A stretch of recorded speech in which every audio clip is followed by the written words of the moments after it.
ñoo ngi ci liggéey bi comme niñ ko tàmbalee démb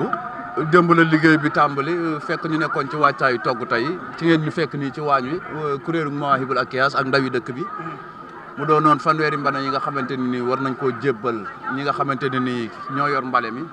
ci ngeen ñu fekk nii mooy première étape bi. li ñu am ci ndox moom mënuñu ko compter ndax stocké nañ lu mu bon 400 pack 400 saako lañ prévoir pour journée tey bi. li fi daanu ci ay xabaan niñ ko wane démb ñetti xabaan daanu na fi ñetti nag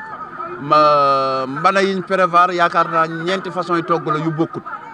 moom lañ prévoir ci fanweeri mbana yi. suñ paree dañuy dem mooy li ma la wax léegi kilifa yi sëñ Cheikh Abdou Latif mi nga xam ne moo jiite mbale bi bërki démb dem nañ ci moom ba waxtaan ak moom lañ fas yéene dajale mbooloo mi ngi fi des nii noonu la ñuy gàddoo mbana yi teg ko ci camion yi dem jébbal ko Serigne Cheikh Abdou Latif ci kër Sëñ Touba Daaru Marnaan mag ñu fay xaar nii. budget Serigne Touba amul doo ko xaymaal budget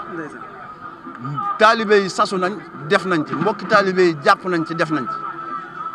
mu kon journée tey bi mën naa ne la jeexal nañ ko am na ay café yu muy àndal ak yeneen xeeti xéewal mu des deuxième journée bi muy suba di marche bu mag bi doxub sant Serigne Touba bi. loolu ci liggéey bi la bokk Mawahibou Akyas ndawi dëkk bi lépp loo xamante ne nii ab liggéey la bu jëm ci dëkk bi luñ ci xaar kenn kuñ naan moo ko war a def ñun jàpp nañ ne suñ taxawee rek dañ koo war a def. mooy circulation bi nga gis démb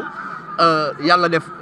kilifa yu jóge woon ci barab bi waajuru sëriñ bi làq woon ñu dem yóbbu ko circulation bi bloqué looloo daa tàngaloo Mawahibou Akyas ñu daw régler ji circulation bi ci liggéey bi la ànd mbalin mii nga fi gis teewul ñi ngi togg waaye ñi ngi jéem a xool ñii dindi mbalin maa ngi dindi ñii togg a ngi togg.